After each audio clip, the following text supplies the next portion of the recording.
Hello friends, welcome to my YouTube channel step to बायोलिस। I hope आप सभी बहुत अच्छे होंगे और आप सबकी प्रिपरेशन बहुत अच्छी चल रही होगी। तो फ्रेंड्स, आज हम पढ़ने वाले हैं ट्रांसपोर्ट इन प्लांट्स। ठीक है फ्रेंड्स, आज हम ट्रांसपोर्ट इन प्लांट्स पढ़ेंगे। जितना भी कवर हो जाएगा हम जल्दी जल्दी कोशिश करेंगे कि 2 वीडियो में हम पूरा ट्रांसपोर्ट इन प्लांट्स कंप्लीट कर लें। ये प्लांट फिजियोलॉजी का चैप्टर है, क्लास 11th का चैप्टर है और नीट में बहुत इंपॉर्टेंट चैप्टर में आता है ये, और आपको सब सारे कंसेप्ट इसके पता होने चाहिए। ठीक है फ्रेंड्स, तो आज मैं इससे चैप्टर से रिलेटेड जितनी भी टर्म्स है मैं चाह रही हूँ कि आपको सब क्लियर हो जाए। तो स्टार्ट करते हैं। ट्रांसपोर्ट इन प्लांट्स, अगर मिनरल और वाटर का ट्रांसपोर्ट की बात करें तो वो जाइलम के थ्रू होती है। ये यूनि डायरेक्शनल होता है। ठीक है, रूट से सीधा टॉप पे जाना, ये टॉप से नीचे नहीं आता। ये एक यूनिवर्सल डायरेक्शन होती है इसकी, यूनि डायरेक्शन में ट्रैवल करता है। लेकिन जो ट्रांसपोर्ट ऑफ फूड होता है वो फ्लोएम से जाता है, उसे वो बाई डायरेक्शनल होता है। ठीक है, इसमें सिंक सोर्स का काम करता है। कभी कभी लीफ से फूड हर जगह ट्रांसफर होता है, कभी कभी ओल्ड लीफ से अप की साइड भी हमारा फूड का ट्रांसपोर्ट होता है। तो ये बाई डायरेक्शनल चलता है। ठीक है फ्रेंड्स, तो अब हम पढ़ते हैं ट्रांसपोर्ट के बारे में कि शॉर्ट डिस्टेंस ट्रांसपोर्ट कैसे होता है और क्या होता है, और लॉन्ग डिस्टेंस ट्रांसपोर्ट हम किसे बोलते हैं। तो जो हमारा शॉर्ट डिस्टेंस ट्रांसपोर्ट होता है, जो मतलब कि सेल टू सेल बोलते हैं, वो अगर वो है तो वो शॉर्ट डिस्टेंस ट्रांसपोर्ट है। उसमें हमारे जाइलम में फ्लोएम की ज़रूरत नहीं पड़ती है, सेल टू सेल ऐसे ही वो ट्रांसपोर्ट हो जाता है। या फिर सेल से आउटसाइड किसी चीज़ को जाना है, सेल के इनसाइड आना है, या विद इन सेल मतलब साइक्लोसिस हो रही है, साइटोप्लाज्मिक स्ट्रीमिंग जिसको हम बोल देते हैं, वी एक्टिव और पैसिव ट्रांसपोर्ट से ये अपने आप हो जाता है। ठीक है फ्रेंड्स,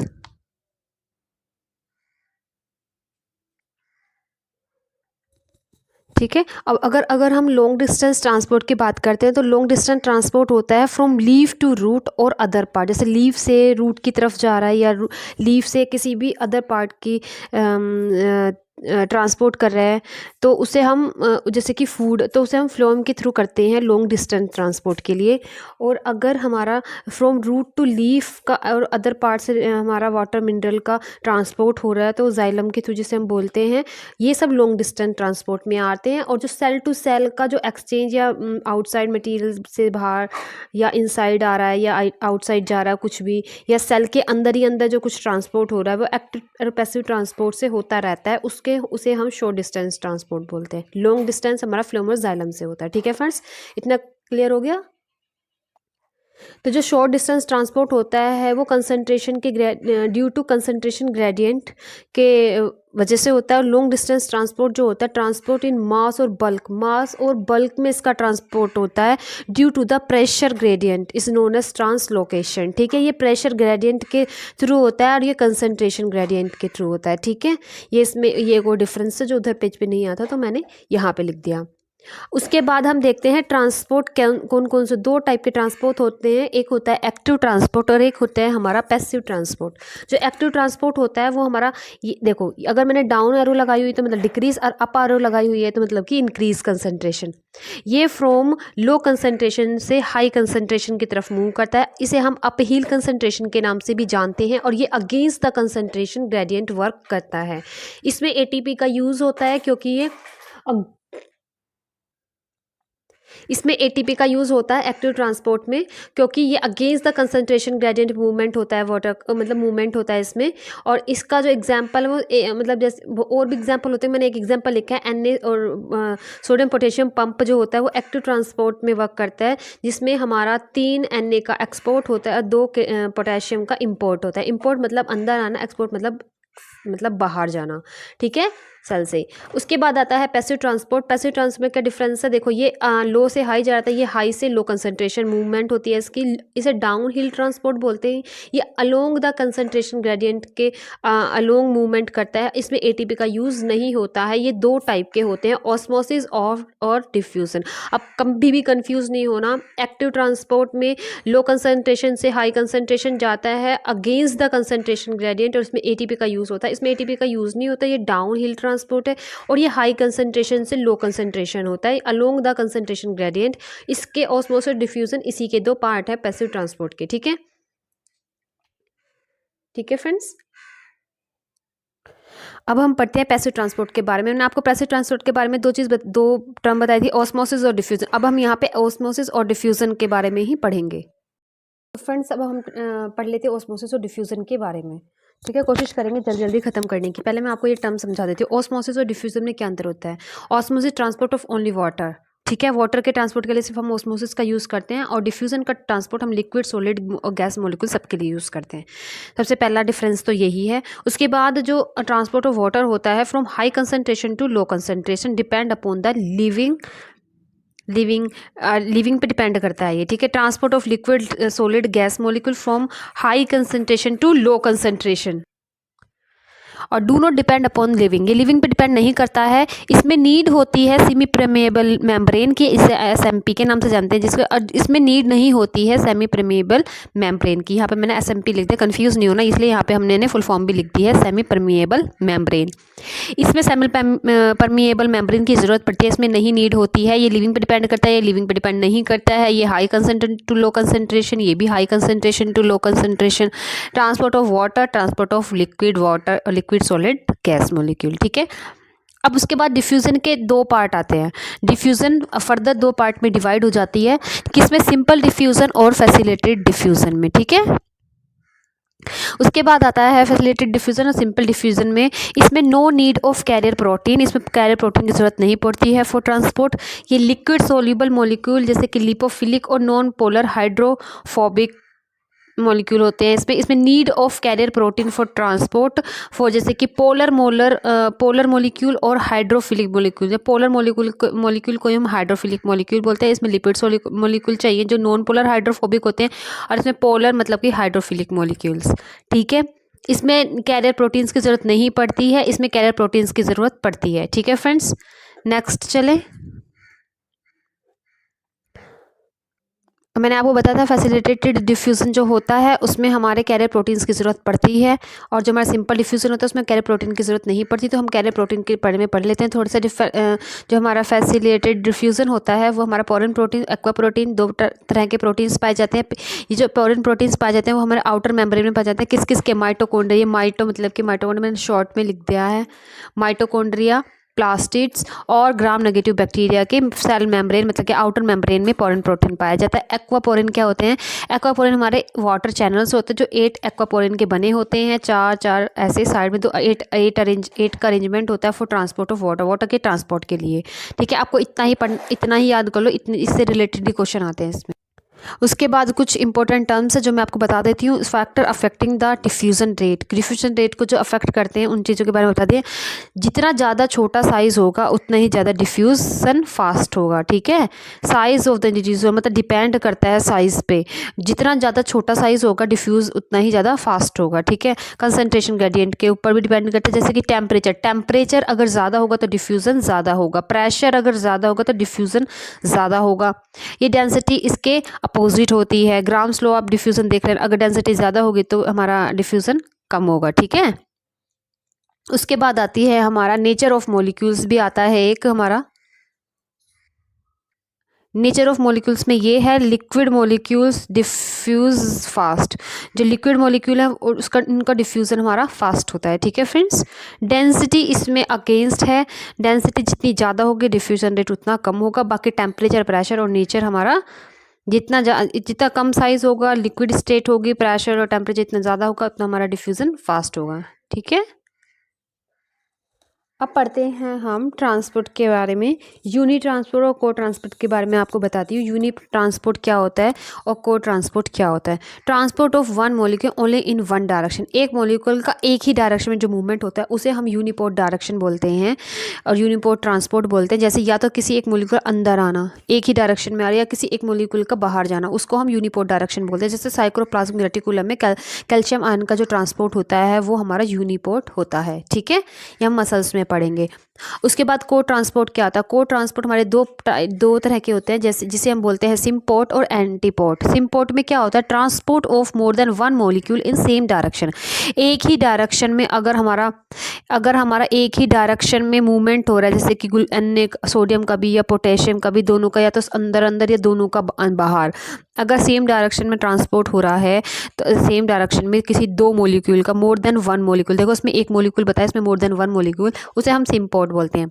एंटीपोड इसका अपोजिट है, transport of more than one molecule लेकिन इन अपोजिट डायरेक्शन, एक अंदर जा रहा है एक बाहर। ये मैंने आपको सोडियम पोटेशियम पंप में बताया था, उसमें सोडियम पोटेशियम में क्या होता है, सोडियम का इम्पोर्ट पोटेशियम का, सोडियम का एक्सपोर्ट है, पोटेशियम का इम्पोर्ट। और वैसे नॉर्मल में अगर देखें तो सोडियम का इम्पोर्ट और पोटेशियम का एक्सपोर्ट, ठीक है, ऑफ प्लाज्मा मेम्ब्रेन।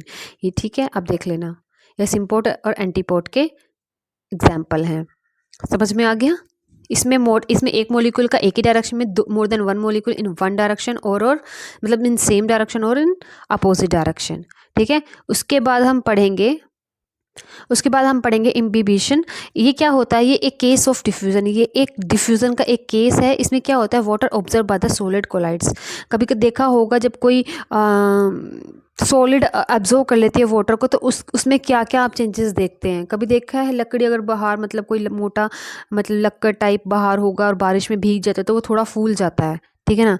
जब कोई सॉलिड चीज़ एब्जॉर्व करती है वाटर को तो उसे हम इम्बिबिशन के नाम से जानते हैं। उसमें क्या क्या चेंजेस होते हैं, देखो उसमें क्या होगा, रिलीज ऑफ हीट। उस हीट जो रिलीज उस टाइम जो वो उसमें स्वेलन होती है और वो हीट रिलीज करता है, उस हीट को हम हीट ऑफ हाइड्रेशन के नाम से जानते हैं।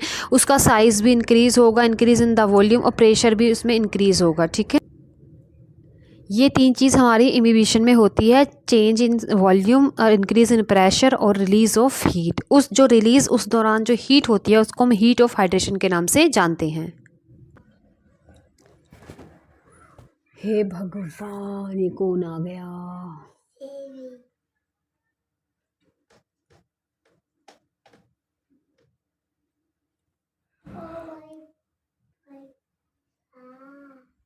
कौन है? अच्छा,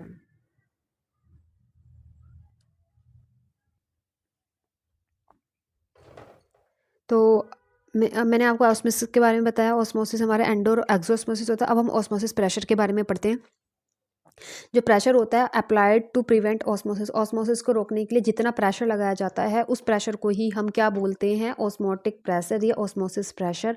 ऑस्मोसिस प्रेशर डायरेक्ट कंसंट्रेशन किसके डायरेक्टली प्रोपोर्शनल होता है, कंसंट्रेशन ऑफ सोल्यूट। जितना ज़्यादा हम सोल्यूट डालेंगे उतना ही ज़्यादा हमें ऑस्मोटिक प्रेशर लगाना पड़ेगा, क्योंकि ऑस्मोसिस उतना ही ज़्यादा होगा, क्योंकि वाटर का मूवमेंट कहाँ होता है, जहाँ सोल्यूट की कंसंट्रेशन ज़्यादा होती है, ठीक है। तो जब हमारा सोल्यूट जितना ज़्यादा देंगे तो वाटर का मूवमेंट उतना ज़्यादा होगा, और उतना ही ज़्यादा, इतने ज़्यादा मूवमेंट होगा, उस मूवमेंट को रोकने के लिए हमें उतना ही ज़्यादा फोर्स की ज़रूरत पड़ेगी। तो जो ऑस्मोटिक प्रेशर होता है वो डायरेक्टली प्रोपोर्शनल होता है किसके, कंसंट्रेशन ऑफ सोल्यूट के, ठीक है। आपको इतना समझ में आ गया? अब हम नेक्स्ट चलते हैं। उसके बाद मैं थोड़ा सा बताती हूँ ऑस्मोसिस प्रेशर और ऑस्मोटिक पोटेंशियल। ये दोनों इक्वल होते हैं, both depend on solute potential. दोनों किस पे डिपेंड करते हैं, सोल्यूट पोटेंशियल पे डिपेंड करते हैं। ज़्यादातर जितने भी टर्म हमारे ट्रांसपोर्ट प्लांट्स में पढ़ेंगे ज़्यादा सोल्यूट पे डिपेंड करता है, क्योंकि सोल्यूट ही हमें बताता है कि वाटर का मूवमेंट किधर होगा, ठीक है। तो जो वाटर पोटेंशियल होता है, फ्री एनर्जी ऑफ वाटर जो होती है, जिसे हम काइनेटिक एनर्जी ऑफ वाटर बोलते हैं, वो पास्कल में हम देखते हैं। वाटर के जब वाटर पोटेंशियल को हम पास्कल यूनिट में मेज़र करते हैं, तो जो प्योर वाटर का जो वाटर पोटेंशियल होता है वो मैक्सिमम कितना होता है, ज़ीरो होता है वो मैक्सिमम, ठीक है। The solute potential always negative. ये मैंने कुछ टर्म्स लिखी हैं जो बहुत इंपॉर्टेंट है। सोल्यूट पोटेंशियल हमेशा कैसा होता है, नेगेटिव होता है। Osmotic potential directly depend upon the concentration of solute potential. Osmotic potential मतलब ऑस्मोटिक प्रेशर से रिलेट कर सकते हो आप। Solution potential always negative. देखो प्योर का अगर ज़ीरो है तो सॉल्यूशन में तो मतलब कि कुछ ना कुछ उसमें ऐड हो गया, ठीक है। और सोल्यूट तो अपने आप में ही नेगेटिव है। जब प्योर का ज़ीरो है तो उसमें कुछ भी ऐड कर देंगे तो वो तो ऑलरेडी नेगेटिव हो ही जाएगा। तो इसलिए सॉल्यूशन का पोटेंशियल ऑलवेज नेगेटिव, सोल्यूट का potential always negative. Osmotic potential directly proportional to the concentration of solute, और प्योर का होता है हमारा ज़ीरो, ठीक है। तो हम वाटर पोटेंशियल का फॉर्मूला होता है solute potential plus pressure potential, ठीक है। ये हमारा फॉर्मूला होता है वाटर पोटेंशियल का एट एटमॉस्फेरिक प्रेशर पे, solute potential plus pressure potential. ठीक है। उसके बाद मैं आपको थोड़ा-सा डीपीडी के बारे में बता देती हूँ, बाकी हम नेक्स्ट क्लास में करेंगे क्योंकि ऑलरेडी क्लास बहुत ज़्यादा लेंथी हो गई है। डीपीडी के बारे में मैं तो आपको थोड़ा-सा बता देती हूँ। डीपीडी हमारा डिफ्यूजन प्रेशर डिफ्लेक्ट होता है, इसका फुल फॉर्म होता है, इसे सक्शन प्रेशर के नाम से भी जानते हैं। सक्शन प्रेशर टर्म दी थी रेनर ने। डीपीडी जो होता है वो भी directly depend upon the concentration of solute. जितना ज़्यादा सोल्यूट की कंसंट्रेशन होगी उतना ही ज़्यादा हमारा डीपीडी होगा, मतलब कि डिफ्यूजन प्रेशर डिफ्लेक्ट होगा। और डीपीडी का जो फॉर्मूला होता है वो होता है ऑस्मोटिक प्रेशर में से अगर हम टर्जर प्रेशर को माइनस कर दें तो वो हमारा डीपीडी हमारा निकल आता है। ये फॉर्मूला बहुत इंपॉर्टेंट है, इस पे क्वेश्चन भी बहुत आते हैं। Decrease in the diffusion pressure, addition of solute. जितना सोल्यूट हम ऐड करते जाएंगे, decrease in the diffusion pressure, diffusion pressure में उतना ही कम होता चला जाएगा जितना हम सोल्यूट को ऐड करेंगे। ठीक है, तो जितना सोल्यूट हम ऐड करते जाएंगे डीपीडी हमारा उतना ही ज़्यादा बढ़ता हुआ जाएगा, उतना ही हमारा डिफ्यूजन प्रेशर डिक्रीज होता जाएगा। ठीक है, समझ में आया। डीपीडी आप इतना याद कर लो कि DPD directly depend upon the concentration of solute. जितना ज़्यादा सोल्यूट हमारा होगा, कंसंट्रेशन होगी सोल्यूट की, उतना ही ज़्यादा हमारा डीपीडी होगा। डीपीडी मतलब कि उतना ही डिफ्यूजन प्रेशर में कमी होती चली जाएगी जितना ज़्यादा हम सोल्यूट डालते जाएंगे। ठीक है, DPD directly depend upon the concentration of solute. इसका फॉर्मूला होता है ओपी माइनस टीपी, मतलब कि ऑस्मेटिक प्रेशर माइनस टर्जर प्रेशर। अगर हमारा तो फ्रेंड्स आज के लिए इतना ही, फिर मिलेंगे नेक्स्ट वीडियो में। अब जितना भी नेक्स्ट बचेगा डीपीडी के बारे में अभी मैंने थोड़ा बताया है, उस नेक्स्ट वीडियो में हम दोबारा से हम डीपीडी पढ़ लेंगे। तो जितना भी कवर हो पाएगा नेक्स्ट वीडियो में मैं कोशिश करूँगी ज़्यादा से ज़्यादा मैं जाइलम फ्लोएम को भी कंप्लीट कर दूँ, ट्रांसपोर्ट को कंप्लीट कर दूँ। अगर आपको मेरा पढ़ाया हुआ अच्छा लगता है तो please like and subscribe my channel. और थैंक यू। अगर आपको कोई भी प्रॉब्लम आ रही है तो आप कमेंट बॉक्स में मुझे बता सकते हैं।